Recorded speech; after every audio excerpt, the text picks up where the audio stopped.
Bapak,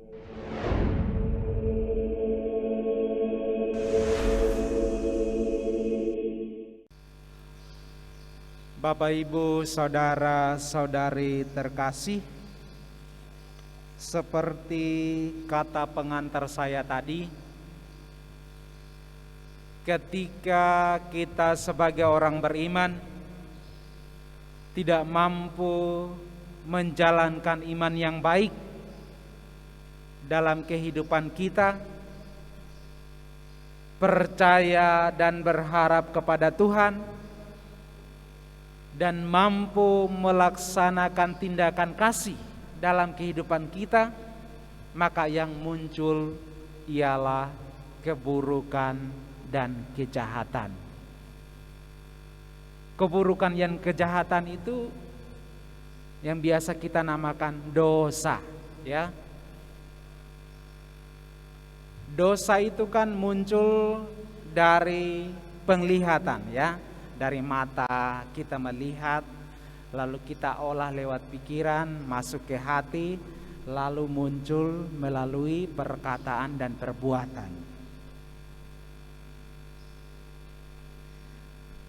Injil hari ini menampilkan salah satu keburukan sikap manusia, yaitu iri hati, ya. Iri hati.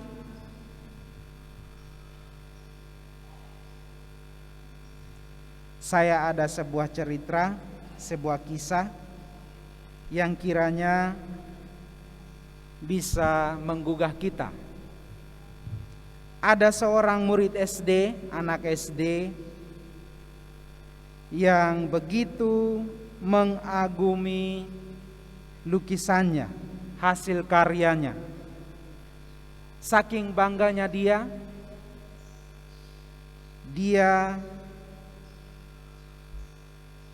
menampilkan atau menempel hasil karyanya itu di etalase umum di sekolahnya atau di dinding sekolahnya, ya, lukisannya. Dia berharap hasil tulisannya itu dihargai, ya.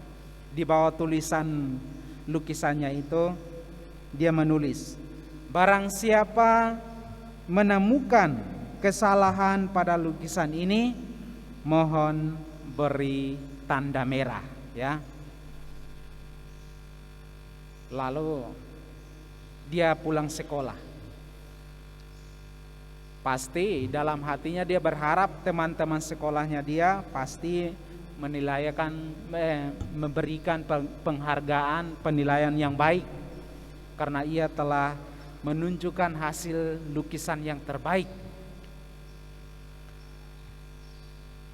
Apa yang ia temukan sore harinya, ia menemukan lukisannya itu penuh dengan coretan merah, ya.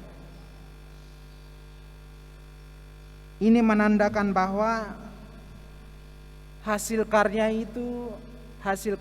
itu kurang bagus. Begitu banyaknya coretan lukisan merah pada hasil karyanya itu, ia merasa down, merasa gagal. Ia lalu curhat kepada gurunya, wali kelasnya. Ibu guru, saya punya lukisan di majalah dinding, tetapi yang saya lihat itu ternyata saya punya hasil karya itu banyak keburukan, kejelekan, kurang bagus. Ibu guru melihat ekspresi wajah anak muridnya itu, lalu guru yang bijak itu menasihati dia, besok tempel lagi lukisan yang terbaik, ya. Engkau lukis lagi, tempel lagi lukisan itu di dinding sekolah. Lalu tulis di bawahnya, barang siapa menemukan kesalahan pada lukisan ini, mohon gunakan kuas yang besar lalu coret pada lukisan itu. Lalu dia pun melaksanakan tugas yang disuruh oleh gurunya itu. Dia menempel lukisan yang lain, lalu dia tidak pulang sekolah. Dia melihat dari jauh. Ternyata lukisannya itu tidak seorang pun, teman-temannya pun yang berani untuk mencoret hasil karya lukisan anak itu.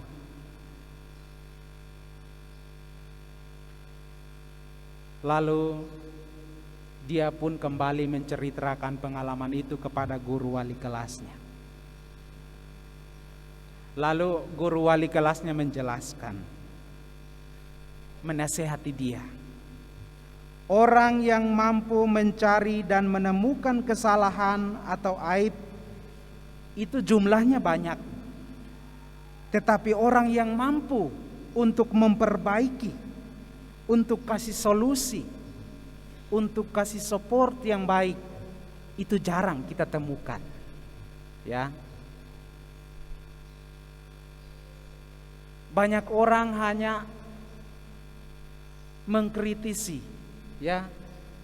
Kadang mengkritisi dengan kata-kata yang tidak baik, bisa juga ada.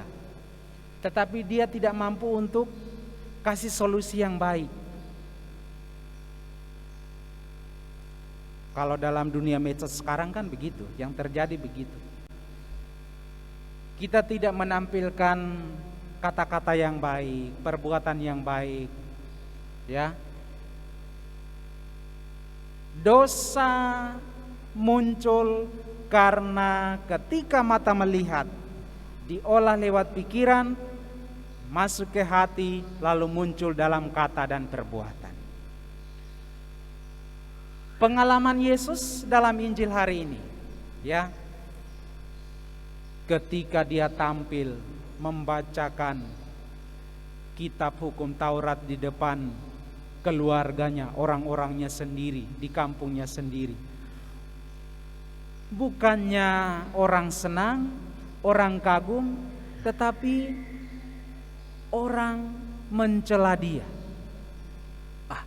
Dia itu kan hanya anak Yusufmu, anak Maria. Dari mana dia peroleh semua kelebihan-kelebihan itu? Lalu orang menolak dia. Yesus akhirnya ditolak. Mereka mencoba untuk membuang dia, tetapi Yesus mengerti dan merasakan bagaimana tanggapan pendengar saat itu. Dia pergi lalu menghilang. Bapak, Ibu, saudara-saudari terkasih, apa yang kita pelajari dari sabda Tuhan hari ini? Iri hati selalu ada dalam hidup setiap orang, ya. Terutama saat hidup kita saat ini yang kompetitif, semakin ketat dan keras, kita hampir setiap hari muncul sikap itu, sikap iri hati. Ketika melihat postingan orang lain, lalu merasa iri. Melihat hidup orang lain, lalu merasa iri. Melihat keberhasilan orang lain, lalu merasa iri. Sikap iri adalah salah satu dosa pokok yang dikatakan dalam kehidupan iman Kristiani kita. Selain itu ada dosa ketamakan, hawa nafsu, kesombongan, dan lain-lain. Iri hati adalah salah satunya. Iri hati tidak terjadi pada kalangan orang-orang di atas, tingkat atas, tetapi bisa terjadi pada orang-orang tingkat bawah, ya. Iri hati tidak terjadi pada orang-orang yang tidak beriman, tetapi bisa muncul pada orang-orang yang sangat beriman, ya. Bisa muncul. Iri hati tidak muncul kepada mereka yang punya pengetahuan wawasan luas, tetapi muncul dari orang-orang yang punya pengetahuan sedikit, ya, masyarakat miskin. Bisa terjadi. Artinya bahwa iri hati bisa muncul kepada siapapun, dimanapun, di mana kita berada. Dosa iri hati pasti ada. Bapak, Ibu, saudara-saudari terkasih, seperti kata pemazmur hari ini,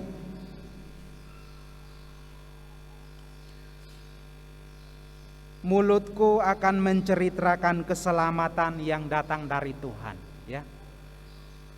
Mulut adalah sarana untuk menyampaikan hal-hal baik kepada sesama kita, kepada sesama saudara kita. Tetapi kadang yang nampak ialah kata-kata yang tidak baik, yang tidak mensupport, ya. Kalau kita merasakan bahwa Roh Tuhan yang hadir dalam diri kita, maka yang muncul ialah yang kudus. Kata-kata yang baik, perbuatan yang baik, itu kan bagus toh. Daripada ketika kita menghadirkan kata-kata yang kurang bagus, yang tidak mensupport sesama saudara kita, mungkin di lewat Facebook kah, Instagram kah, media sosial kah, atau lewat tindakan perbuatan kita setiap hari, orang merasa ditolak, tidak diterima, seperti pengalaman Yesus hari ini. Dan Yesus menandaskan bahwa banyak nabi dihormati, dihargai di mana-mana, tetapi di tempat asalnya sendiri, kampungnya sendiri, orang tidak hargai. Penolakan. Bapak, Ibu, saudara-saudari terkasih, Santo Paulus menandaskan kepada kita 3 hal tadi: iman, harap, dan kasih. Kalau kita mampu menjalankan 3 keutamaan ini, maka yang muncul itu tidak ada keburukan, kejahatan, ya, lewat perbuatan atau pikiran atau kelakuan kita. Yang muncul adalah hal-hal yang baik. Tetapi kalau kita tidak mampu menjalankan iman, harap, dan kasih yang baik dalam kehidupan kita, maka yang muncul ialah kejahatan, dosa, jalan terus. Maka Bapak, Ibu, saudara-saudari terkasih, melalui sabda Tuhan hari ini, kita berdoa, semoga kita sadar akan kehadiran kita di dunia ini. Tuhan berkata kepada Nabi Yeremia, sebelum engkau lahir, hadir di dunia ini, aku telah mengenal engkau.